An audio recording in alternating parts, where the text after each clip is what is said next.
নমস্কার বন্ধুরা, তোমরা সবাই কেমন আছো? আমি একটু বিজি হয়ে গেছে বলে আর ভিডিও দিতে পারছি না। তো আমি শিলিগুড়ি গেছিলাম, বাবা আবার অসুস্থ হয়ে গেছিলো।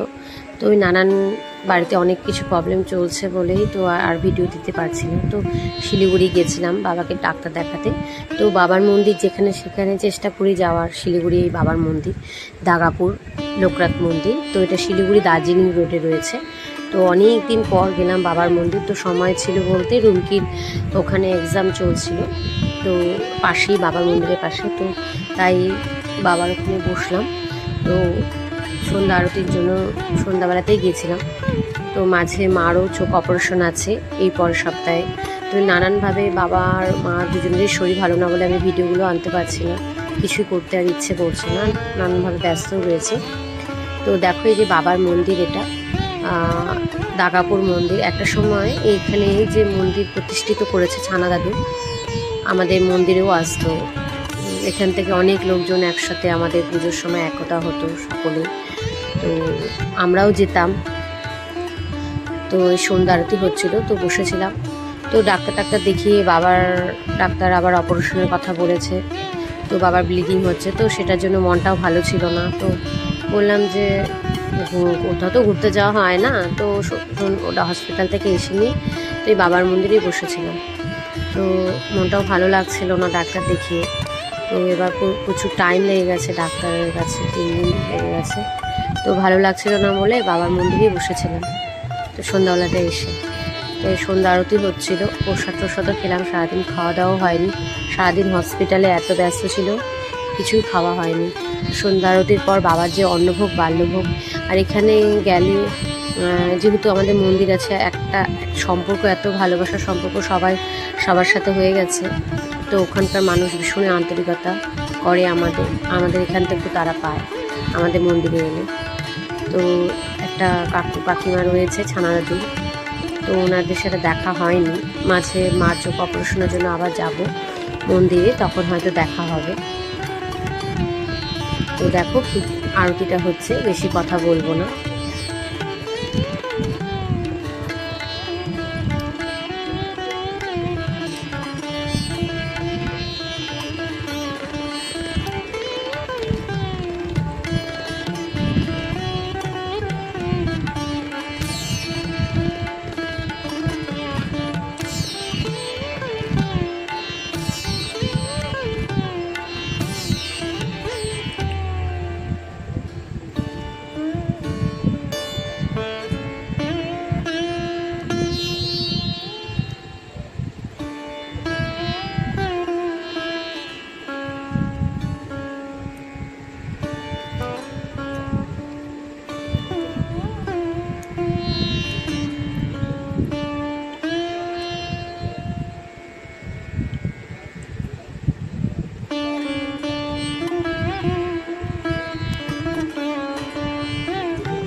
তো আরতি হয়ে গেছে, এবার আশীর্বাদ দিচ্ছে।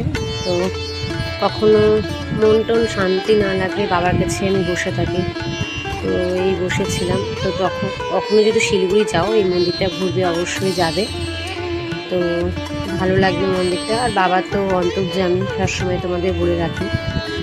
অনেক দিন ধরে ভিডিও করি না, ভেবেছিলাম যে যাওয়ার সময় আজকে যাচ্ছি যখন নেওটাতে বাবাকে ডাক্তার দেখিয়েছি, আবার আনন্দলোকে, তো ভিডিও অনেকগুলি বানানো, কিন্তু 3টা দিন এত ব্যস্ত ছিলাম, আজকে বাড়িতে এসেছি তো এত ব্যস্ত ছিলাম, তো ভিডিওটা যে করবো সেইভাবে মুড ছিল না গো ভিডিও বানাবো, আর এতটা তো আমি ফ্রি নই, আর আমাকে একাটাই পুরো করতে হয়, বাবাকে নিয়ে এত জায়গা তোড়জোড় করেছি। তো তোমার এখানে দেখো বাবার মন্দিরের পাশে আরেকটা মন্দিরও রয়েছে, সেই মন্দিরটা তোমার দেখাচ্ছি। এখানে তোমার রাধাকৃষ্ণ মন্দির রয়েছে, শিব মন্দির, তোমার মঙ্গলচণ্ডী, তারপরে দেখো এটা রাধাকৃষ্ণ মন্দির। প্রচুর সকালের দিকে প্রচুর ভক্তরা আসে, আজকে আবার সব জায়গাতে বৃষ্টি হচ্ছে, শিলিগুড়িতে প্রচুর বৃষ্টি হচ্ছে। তোমার ভোলানাথের মন্দির দেখো, মঙ্গলচণ্ডী, গণেশ, বজরংবলী মন্দির রয়েছে।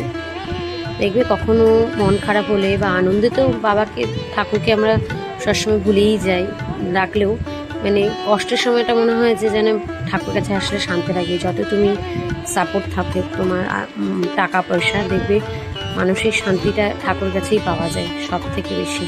তো আমিও সবসময় তাই চেষ্টা করি। তো মন মানসিকতা অনেকদিন ধরেই বাড়িতে কিছু না কিছু আবার চলছে, বাবা মায়ের দুজনেরই শরীর ভালো না, তো বাবাকে নিয়ে আবার চলছে, ব্লাড প্রচুর পড়ছে, তো ডাক্তার বলল এই উইকটা দেখবে, নাহলে আবার অপারেশনের ব্যাপার করবে, কিন্তু শরীরের পজিশনটা খুব একটা ভালো নেই, তো অপারেশনটা করতে হলে রিস্কও আছে ডাক্তার বললো।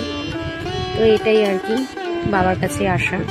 তো ভালো লাগছিল না বলেই তো সময় ছিল, তাই বসেছিলাম বাবার কাছে। দেখো মন্দিরটা কত সুন্দর, কখনো শিলিগুড়িতে এলে আসবে, দেখে যাবে মন্দিরটা, ভালো লাগবে তোমাদের।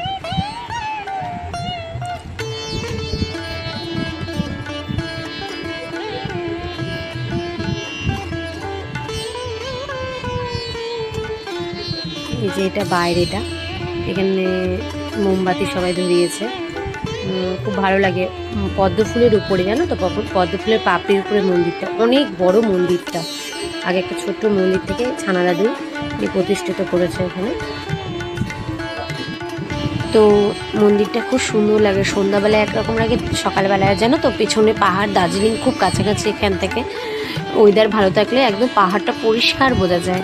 একটা সময় এত আসতাম না ছোটো টাইমে, তো এখন নানান ব্যস্ততামে আসা হয় না, তো সময় করলে ইচ্ছা সুযোগ হলেই চলে আসি। অনেকদিন পরে এসেছি। এই যে ছানা দাদু যে বললাম সে প্রতিষ্ঠিত করছে, তার মূর্তিটা এখানে আছে, দাদুর মূর্তিটা একদম দাদুর মতনই দেখতে। তো মন্দিরটা তো চলে যাবো, অনেকটাই রাত হয়েছে এখন, তো চলে যাবো। ভালো লাগলো মন্দিরটা, মন মানসিকতা ভালো নেই, তো এখানে যজ্ঞ হয়, দেখো যজ্ঞের বেদিটা খুব সুন্দর করে সাজানো। এখানে বার্ষিক অনুষ্ঠানটা 19শে জ্যৈষ্ঠের, এক সপ্তাহ ধরে অনুষ্ঠান হয়। আর শীতের সময় এত ফুল বাগান থাকে না, এত ভালো লাগে দেখতে। ফুল বাগান আছে খুব সুন্দর, বিভিন্ন পাতাবাহারের গাছ রয়েছে এখানে। তো এই হলো মন্দিরটা। তো দিনের বেলা একরকম লাগে, রাতের বেলা এখান দিয়ে হচ্ছে শিব আর লোকনাথের একটা মূর্তি আছে, এখান দিয়ে ফোয়ারা টাইপের জল পড়তে থাকে এখানে। আর এখানে আরও অনেক গেস্ট হাউস রয়েছে, ট্যুরিস্টরা প্রচুর আসে এখানে। এই যে দাদু, এটা দাদুর মন্দির, এটা এই যে দাদু, এটা আমরা ছানা দাদু, ছানা সাহা বলি, তোমার শিলিগুড়িতে সবাই চেনে। এখানে ভিডিওটা শেষ করছি, ভালো